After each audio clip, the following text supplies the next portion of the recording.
You're tuned into the Fresh Ice Hockey Podcast, brought to you by Zeno Pucks.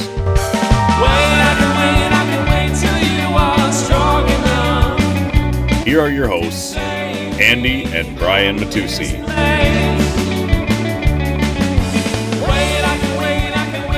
All right, welcome back.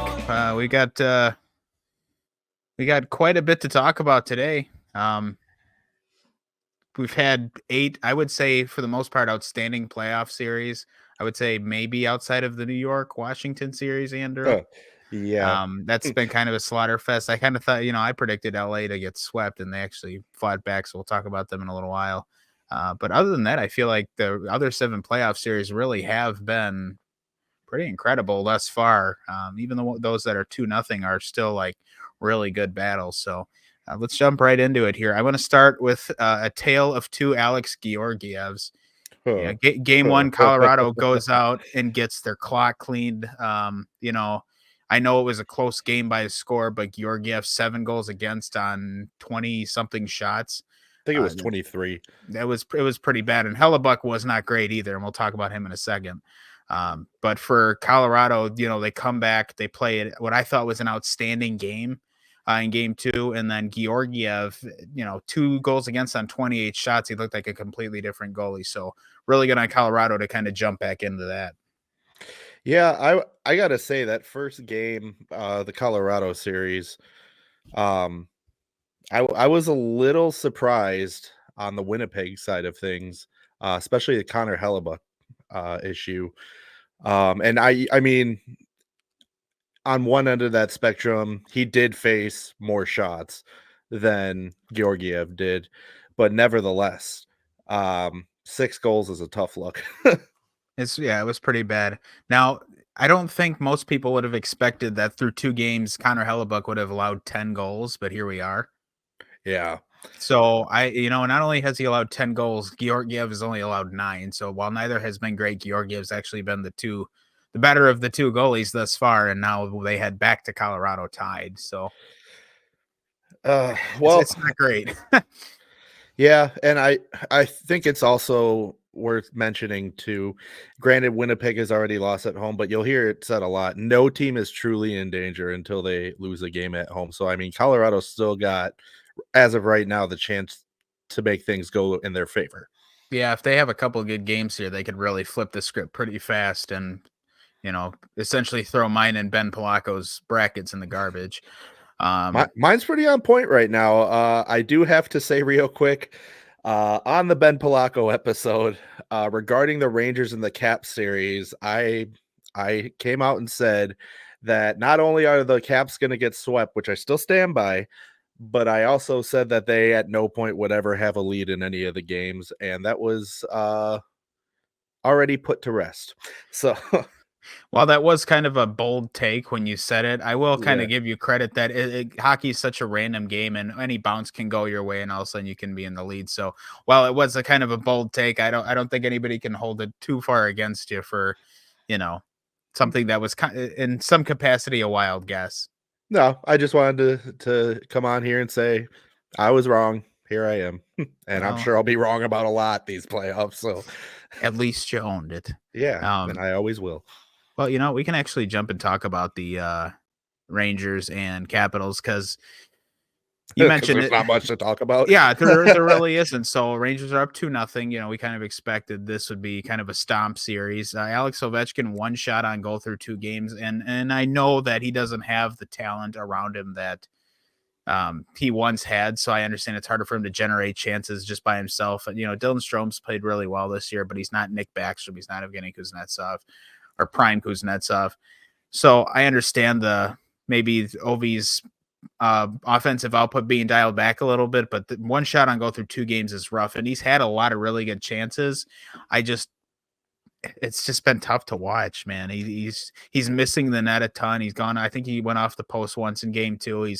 He's just not getting the chances. He's in his spot waiting for the passes, but he's not delivering when he gets the chances. And as a result, really their best offensive weapon has been held at bay, and here they are down 0-2. Well, I think it's also important to remember too. I mean, he's no spring chicken. This guy, he's in his late 30s. He's at the end of his career. So, I mean, yes, he's still one of the most elite players to ever play the game, even now at that age. But to expect him to come out and be classic Alexander Ovechkin, I think is a little much. Well, and to that point, I also mentioned before the start of this series, look, the Caps aren't winning this series, but if they're going to at least squeak a game or two out, they're going to need Charlie Lindgren to steal one. That hasn't happened. I don't think he's been awful, but he certainly hasn't been good enough to beat the Rangers. And I know that's a lot to ask of a guy, but that's just where they're at right now. They're down 0-2. Yes, they're going home. So, it's never over till it's over, but boy, does it look awfully bleak for the Capitals. And it's not that we didn't expect it, but wow, is this kind of a shellacking. Yeah, it's pretty bad. And I don't want to put everything on Lindgren because, I mean, you look at the team in front of him, he's kind of set up for failure, but we've also said this in the past before. At some point, you need your goalie to make a save. So one thing I am interested to see happen is if his brother scores on him. Yeah, that would be interesting. That'd be that boy. That's one you don't hear the end of if it does happen. Oh yeah, for sure. So that'll be interesting. But I mean, I don't think there's much for us to cover here. I think this series is pretty much already on its way out the door. If the Rangers end up losing this series, I will be absolutely mind blown. But anything, if the Rangers lose, fire everyone, trade the whole team, sell the team. I don't care. There's no excuse to lose this series now for them. Yeah, I mean, it'd be like a repeat of Columbus and Tampa in 19. Now, there are two New York teams in the NHL. Yes. One of them is currently leading their series 2-0, and that's the Rangers. And the other is quickly on their way out here. The New York Islanders had a really bad showing in game 1. They come out to a 3-0 lead in game 2, and it blows up in their face. They give up 2 goals in a 9-second span late in the third period to give up the tying goal and the winning goal, and then an empty netter afterwards. They give up a total of 3 goals in 80 seconds of gameplay to lose game 2, 5-3 to the Hurricanes. And the Canes, who have been playing very well for the most part, I still think there's another gear for them to hit. I still think we're only seeing a small sample of what that group is really capable of. But the fact that they're not even performing at what I think is their best, and they're still up 2-0, and they just had an incredible comeback, shows how not only how scary they are, but how bad it is for the Islanders right now. Yeah, that's really bad. I mean, it's for any team when you're up like that and to let somebody score 3 goals on you that quickly. I don't care if it's postseason, regular season. I don't care what team you are. That's bad. That's a bad look, man. Did you see the winning goal, the 4-3 goal? No, I was in the bathroom when it happened. But you've seen the replays when I've seen the replay. I just didn't see it. That was rough for Varlamov too. His guy goes behind the net and he's peeking over his right shoulder, and the puck's on his left side. It never makes it all the way behind the net. I mean, it's behind the goal line, but it never even gets directly behind him. It's off to his left, and Martinook just scoops it up and taps it in off of him. So that was bad. I would say that's bad for him. I mean, situational awareness, not just in hockey in general, but especially when you're a goaltender, is such a big part of the position. And that's a silly rookie mistake right there, if you ask me. And I know I'm not a professional goaltender, but that's just common sense. Well, there is a professional goaltender taking Semyon Varlamov's place. His Russian counterpart, Ilya Sorokin, will get the start for the Islanders in Game 3, which it will be starting, I believe, in the next half hour here as we're recording. So for the Islanders, a chance to bounce back. They're at home. It can be a tough building to play, and Islanders fans are really rowdy. If they can get a good outing from Sorokin, they can get right back in this thing. On the Hurricane side of it, Brett Pesce's out. I believe lower body injury. He's week to week. We'll see what comes of that. He's one of their better defenders. I have to assume Tony DeAngelo slots in his place. And so for the Hurricanes, that's a pretty sizable blow to their D-core, which is widely regarded as their strongest asset. But for them, Freddie Anderson's just got to keep playing well. He was excellent in Game 1. He was, after the first 3 goals, he was lights out in Game 2. And I know that the Islanders didn't have a ton of shots. They were out attempted 110-28. So it wasn't particularly close, but Freddie Anderson made the saves he needed to after the team, especially later on in the game or after the 3-0 goal to keep them in it. Cause then I think the Hurricanes only allowed like 1 or 2 shots on goal against in the third period. So they really locked it down, but Freddie did what he needed to do to give him a fighting chance after having a rocky start. Freddie Anderson's a godsend for that team. That's the only way to put it. A healthy Freddie's dangerous, Freddie. Absolutely. And that's never been a question. The problem is that's always been a problem, is that he hasn't been healthy. So, and the year he lost in Toronto to the Bruins, I think that's just because he was playing for Toronto. That wasn't necessarily a Freddie Anderson problem as much as it was Toronto just get I'm sorry, both years. I think he's very much a product of the environment he plays in too. So he can stand on his head, but you put a shitty team in front of him, it doesn't matter. Yeah, you know what? That's fair. So I'm interested to see where this series goes. I still think the Hurricanes win it, barring a really outstanding run from Ilya Sorokin. But we'll see. I'm more interested to see how the Pesce injury affects the Hurricanes long term. So we'll keep our eyes on that. I want to go and talk about another series. I don't think we'll have to spend too much time on, although I did think we were going to be going back to LA with the Oilers having a 2-0 series lead. Not the case. Anze Kopitar nets the overtime winner for LA last night. That series is all knotted up at 1. Stuart Skinner is just not been great for the Oilers. The one thing we worried about with the Oilers is Stuart Skinner going to be, either average or above, and he's just been so. And it was enough to win them game 1 because they scored 7 goals, but it not enough to get the job done here in game 2. 5 goals against, and I wasn't particularly crazy about any of them. You can't always blame the goalie, but I wasn't crazy about him on any of the goals. So it is what it is. Now they go into LA. I think they can take one there, but here we are. Well, and there seems to be a common trend here in these series that we've just recently discussed, and it's goaltending.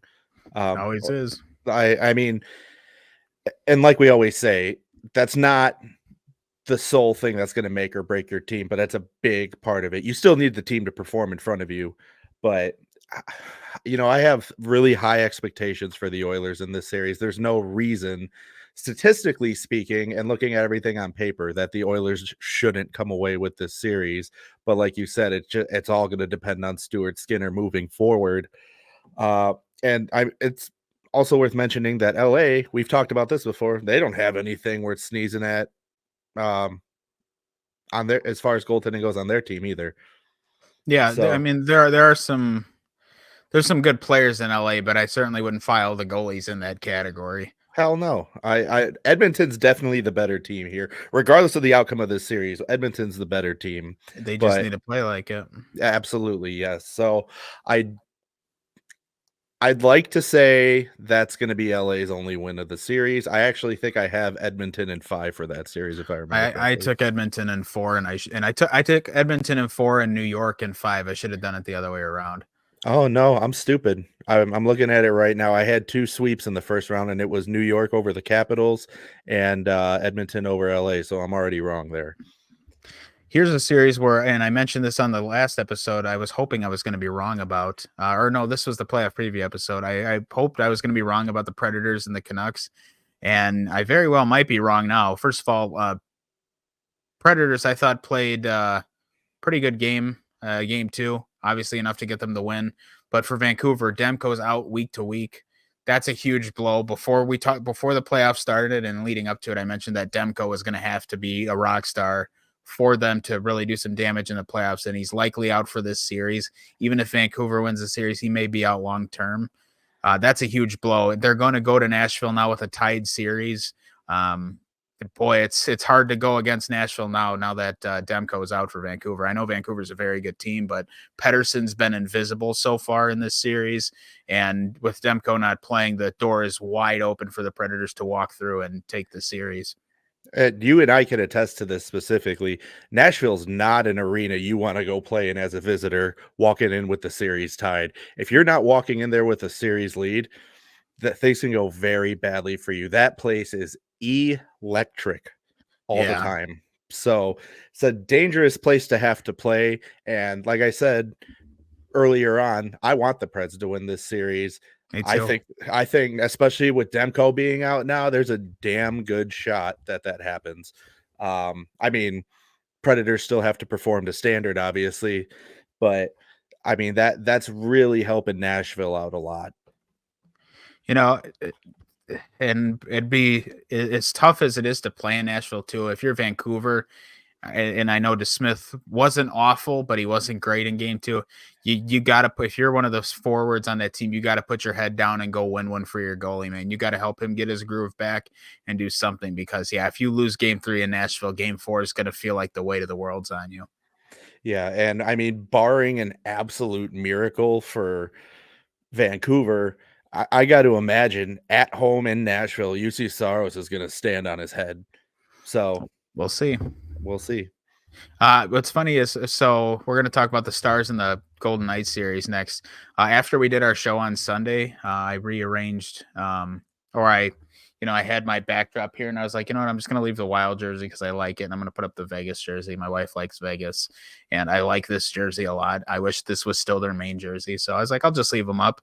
I don't know if I put some hex on the Dallas Stars by doing that, because Vegas has come out and beat them both games. Mark Stone comes back game 1, and as I said a million times before the playoffs started, if Stone's back and they're healthy, they're going to be impossible to beat. They come out game 1, Hurdle and Stone, they just light up Dallas.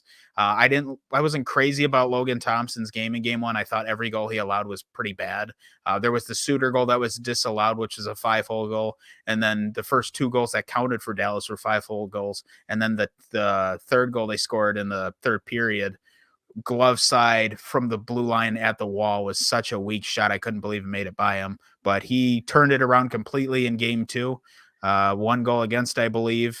And he was a rock star for them. So after game 1, I was thinking, man, maybe they need to go to Hill, but they stuck with their guy, and boy, did he really, really look great. After the early goal, Dallas, or after the first period goal Dallas got, Thompson was just lights out for them, and Vegas, and then the assist Eichel had on the Marchessault goal was unreal. I don't know if you saw the highlights in the game, Yes. but Vegas just looks like a team on a mission again. And I mean, they always are, but they were talking about on Daily Faceoff too. Mark Stone, the vibes with that team when he's playing are just immaculate.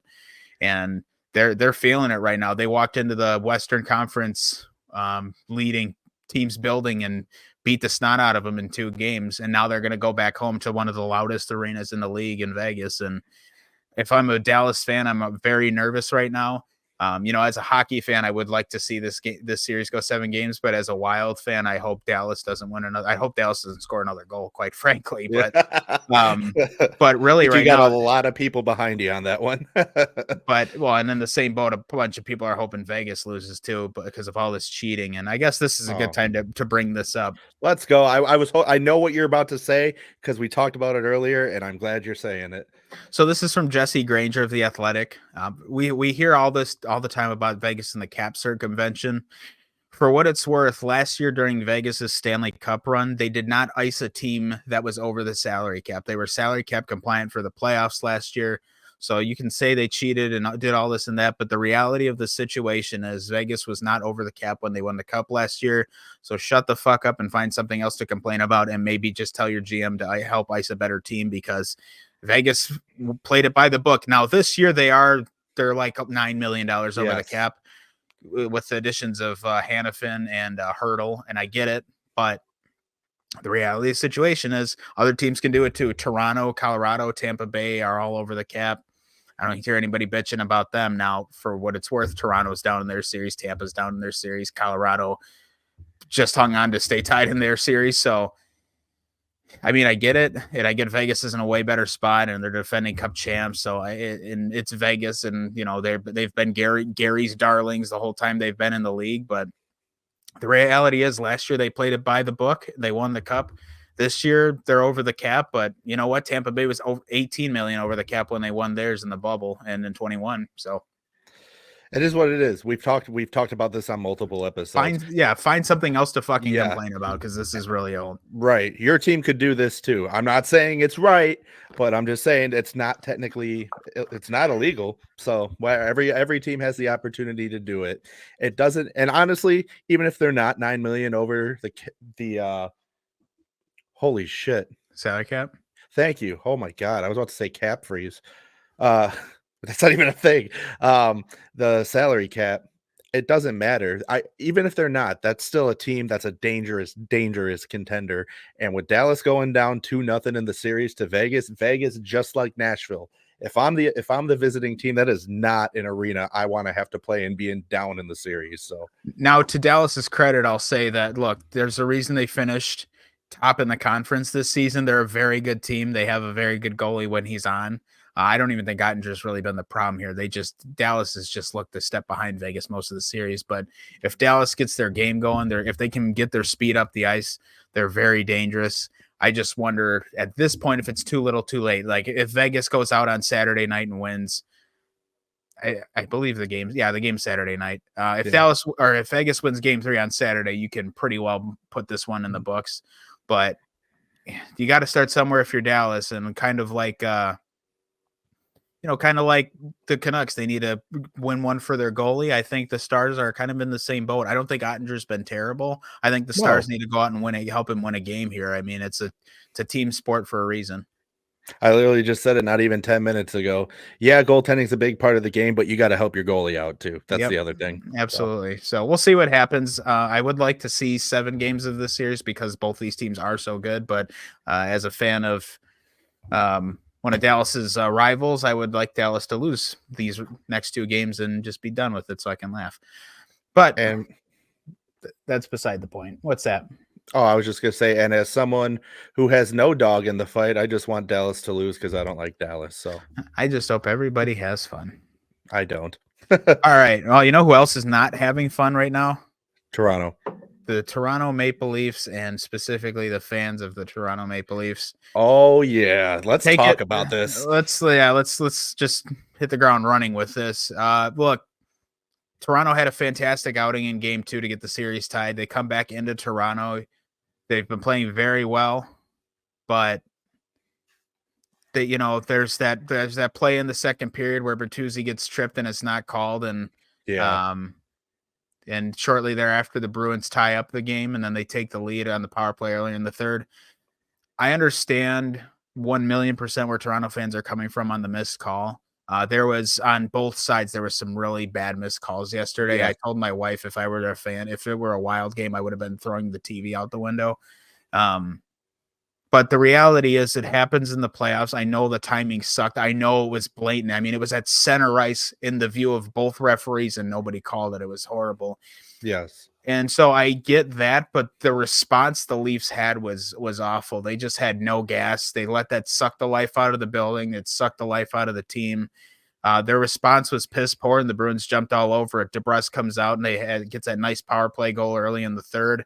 And then Marchand gets that goal after Toronto ties it up and then hits the empty netter. I mean, the Bruins, I thought that game was going to go to 6 overtimes after the first period. They were just mirroring each other. But yes, the reality of it is the Bruins showed up in the third period and Toronto didn't. And once again, their boogeyman, you were just pointing at his jersey, their boogeyman strikes again. And that's my fucking boy. Also, by the way, Jeremy Swayman's got to start game 4. Oh, if Montgomery doesn't start Jeremy Swayman game 4, he's out of his mind. And that performance last night all but ensures that. Here's the other thing I need to say in regards to Toronto last night, and this is mainly directed at Toronto's fans because you see it every damn time they lose, blaming the refs. Yes, the officiating was terrible last night. But it was terrible going both ways.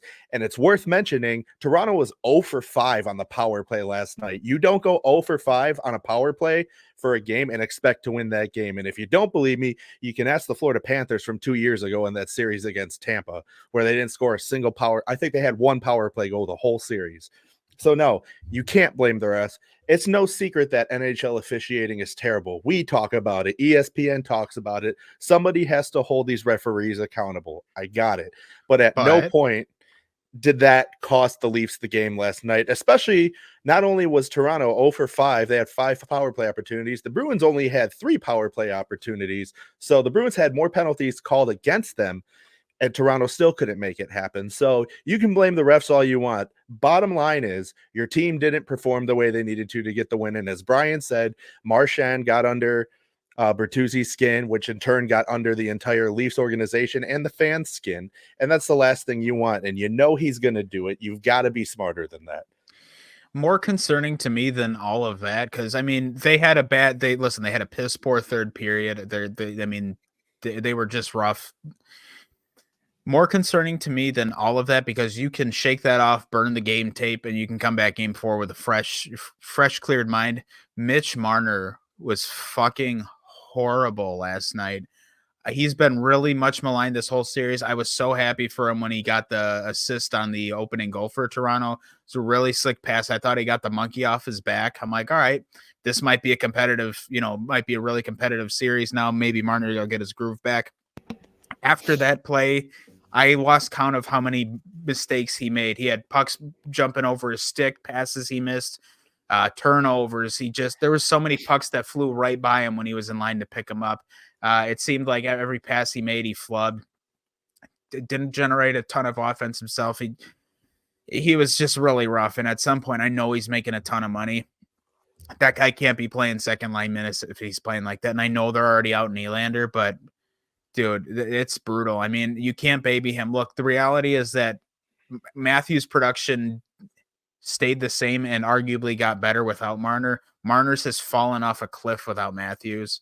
And I know a little while back I mentioned in one of the shows that I think Marner's got really good asset value, because he could be a guy potentially that could be a center if he was, properly practiced as one, got better in the face-off circle, yada, yada. But if this is how he's going to perform in the playoffs, and I know for the last few seasons he's been their leading scorer in the playoffs, but I mean, he's fallen off a cliff just in general since his injury. So my thought is he's either playing very injured, or he just can't play without Matthews, because even the shifts he had with the Matthews line, he was horrible. He was noticeably holding them back.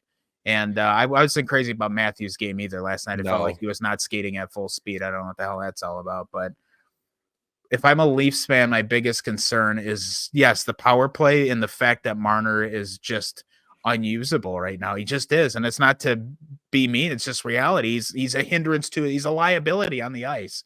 And when you're facing a goalie like Jeremy Swayman, who's putting up like .950 right now for save percentage, that's just not going to get the job done. And they need to score more than 2 fucking goals too. I don't know what's going on with that, but yeah, no, if they're going to have any chance to win this series, the next game they play has to be the opposite of this one in every way. And I actually thought the goalie's been pretty good. I wasn't crazy about Samsonov on the Marchand goal, but other than that, I thought he's played a pretty good series for the most part, given everything that a playoff game entails. But yeah, man, if I'm a Leafs fan, I'm horrified at what I'm seeing.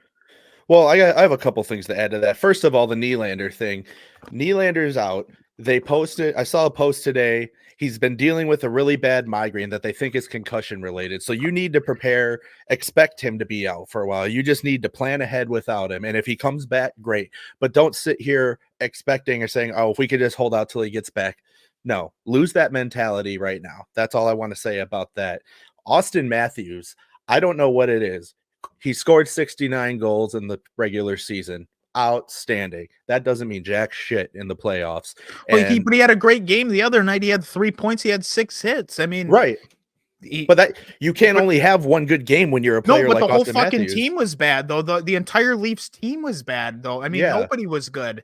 I mean, I thought Tavares was ho-hum, but the whole team sucked. But it's just highlighted because Matthews wasn't skating that well and Marner was unusable. And I know a lot of Leafs fans are really upset because not only is Nylander out, they're also missing Bobby McMahon, who's not an elite sniper, but he's a really good player and could probably be a better fit on that line with Tavares and Nyes. Yeah. The Leafs just in general, I was expecting this. I mean, in a sense, it's kind of been the series I've expected it to be as far as the physicality goes. But I'm telling you, man, if come Saturday, if the Leafs lose that next game at home again, this series is over going back to Boston. Guarantee it. It will not go 7 games. That Toronto has to win on Saturday, and I don't want them to. I hope that's being understood by everybody. I don't want Toronto to win this series, but if you're Toronto and you have any hopes of not even just making it to the second round, but going 7 games against Boston, you better step it the hell up, because they've looked like a minor league hockey team next to the Bruins so far. Yep, absolutely. If there's one thing you can say about the Leafs, it's that they have won a game in this series. You cannot say that for the other blue and white team in the NHL, the Tampa Bay Lightning. Yes, sir. The Battle of Florida has very much, and I talked about wanting the Preds to win their series and hoping I was wrong on my prediction. I was equally, I'm equally hoping the same thing for the Panthers, that they win their series, despite the fact that I have Tampa going to the conference final, but I've been delightfully proven wrong to this point. The Panthers have been absolutely a force in these first two games so far. They have done pretty much everything right. Bobrovsky has been otherworldly. He made probably the save of the year on Matt Dumba. The Panthers are just an absolute mood right now. They are just unreal, and I gotta imagine you are over the moon about it. I'm ecstatic about it. First things first, I have to say it. Bob, You've got to give all the props in the world to Sergei Bobrovsky. He is locked in right now. And as we're recording this right now, it is 7:24 p.m. Eastern time on Thursday, April 25th, and the Panthers and the Lightning are playing game 3 as we record this. And that's how dedicated we are to this show. Is we're missing that game right now so we can record this. I don't know about you. I got it on the TV next to me. No, I'm kidding. Oh, I would say I don't have it I'm on. kidding. Yeah. I also think I should point out real quick too that our guest from Sunday, Bob Pizzini, is actually at that game in Tampa right now.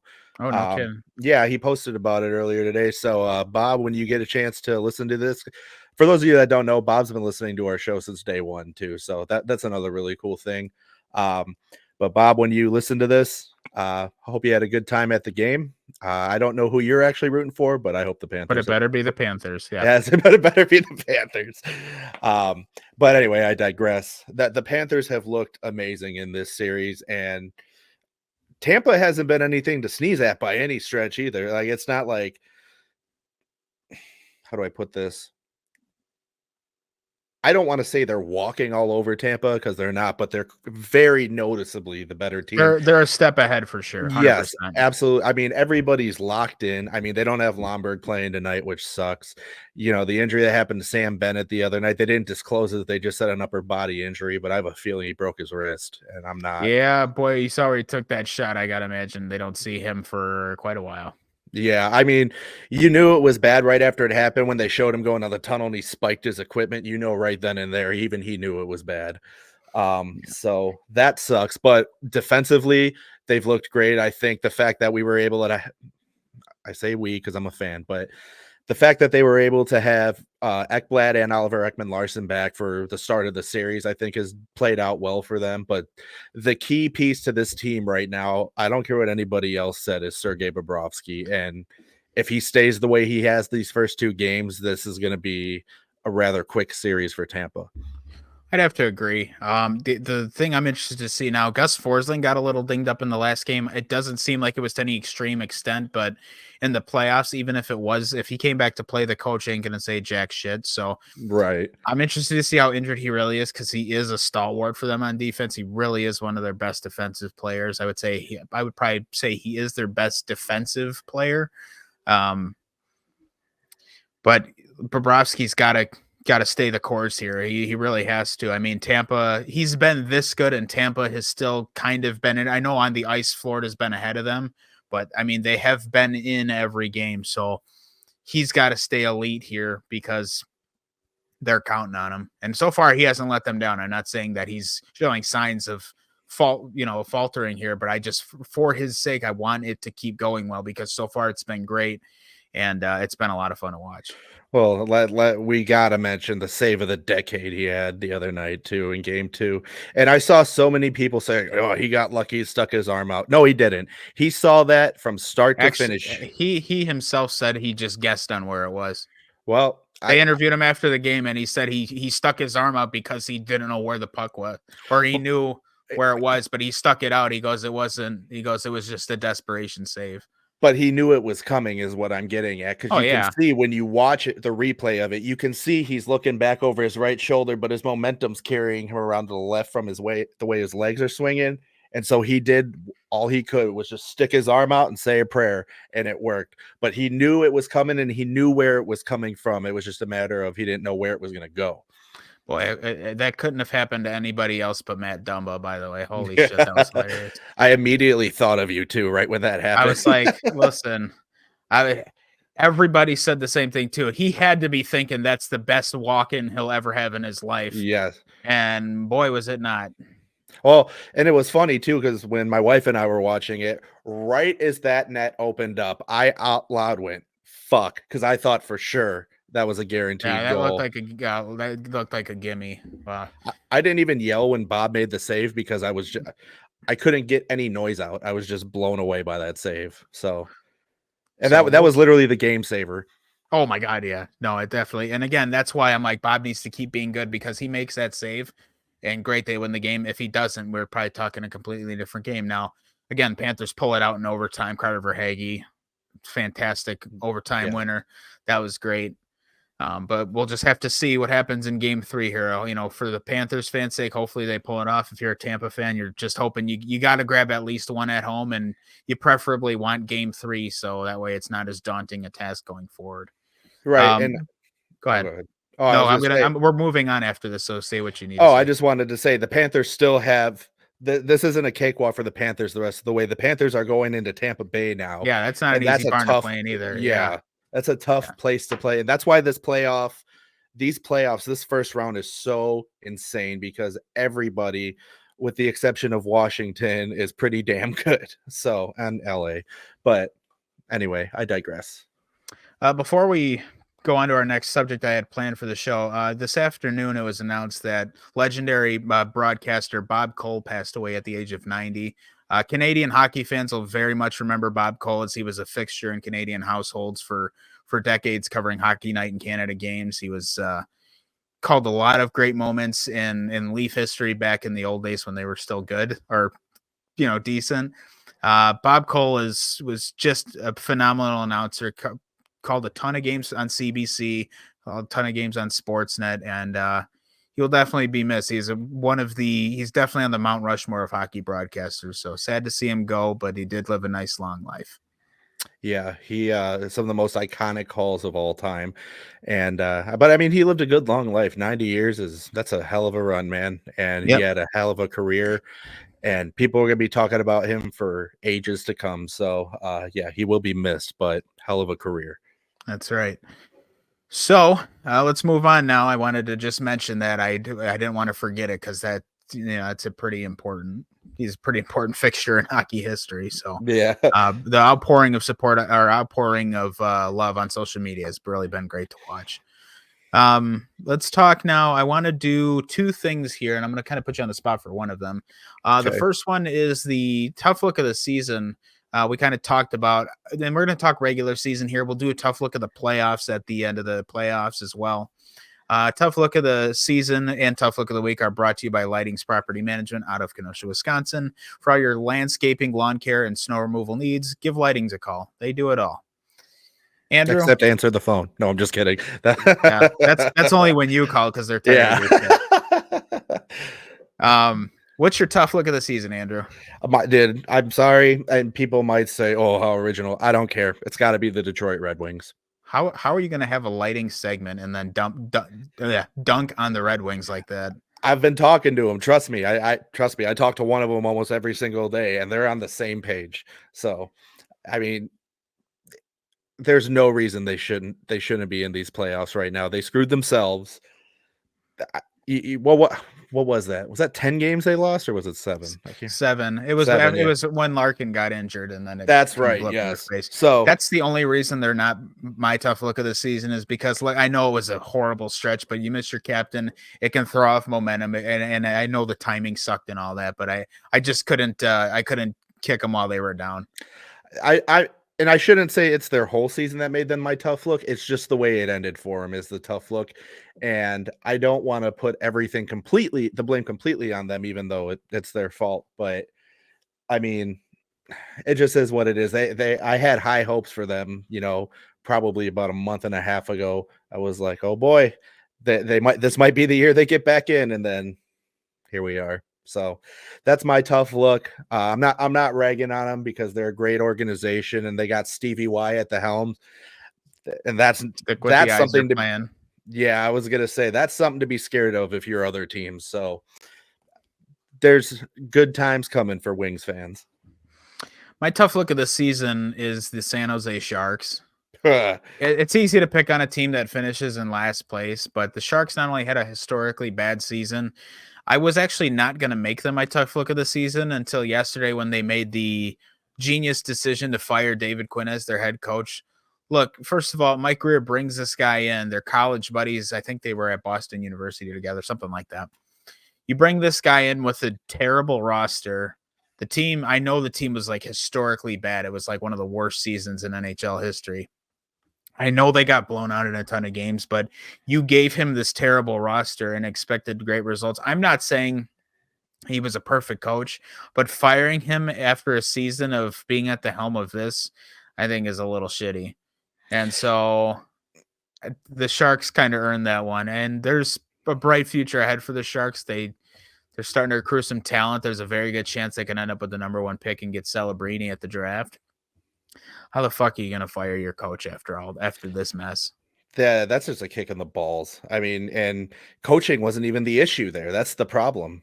And the players were, yeah. Well, exactly. Yeah, they iced an AHL team and got mad that they lost. This is similar to when LA fired their coach earlier in the season too. When you don't have, just because your team is poverty level right now doesn't mean that your go-to answer should be to fire the coach. That's not always the problem. So yeah, I don't know. I don't agree with it either. I don't think they're my tough look of the season. I think they're my tough look of the week. That's for damn sure. But I mean, they were horrible this year too. And with that being said, I am glad that the Duke got out of there and went to Tampa, as much as I don't like Tampa, because at least now he's got a shot and he's back in the playoffs. So I'm happy for him. Yep. What's funny is my original tough look of the season was going to be the Jackets, but after the Sharks put the cherry on top with the David Quinn firing, I was like, nah, man, that's rough. Dude, the difference is with like Columbus, you're expecting wholesale changes from top to bottom. With the Sharks, you know what they are. They're a rebuilding team that's just going through the pits right now. It is what it is, but you're going to fire a guy. I just thought that was a kick in the nads, and so they earned my tough look of the season. I think that's fair. And let's be honest, depending on what happens in this offseason, I have a feeling this summer you and I are going to do a whole episode on the Columbus Blue Jackets. So we will. So we'll get to them. Don't worry. Now, this next one I'm going to kind of put you on the spot for, and it just kind of came to me a couple days ago. I'm like, it's something I want to see if there's something you can pull out of thin air. Great. Nothing I love more than when you don't tell me about shit you're going to talk about on the show. That's okay. You'll be all right. All right. Just to make your life easier, I will go first. I want to know what your favorite storyline of this season has been. This season was that's not one of the most memorable in NHL history. The offensive outputs were unreal this year, and there was a lot of really exciting hockey to watch. So I want you to take a couple minutes and think of your. I already got it. You already got it. That's yeah, 100%. So my favorite storyline of this season had to be the Nashville Predators, and look, the season was really rough for them most of the year until March. They had this big event planned in Vegas. They were going to Vegas for a game anyways.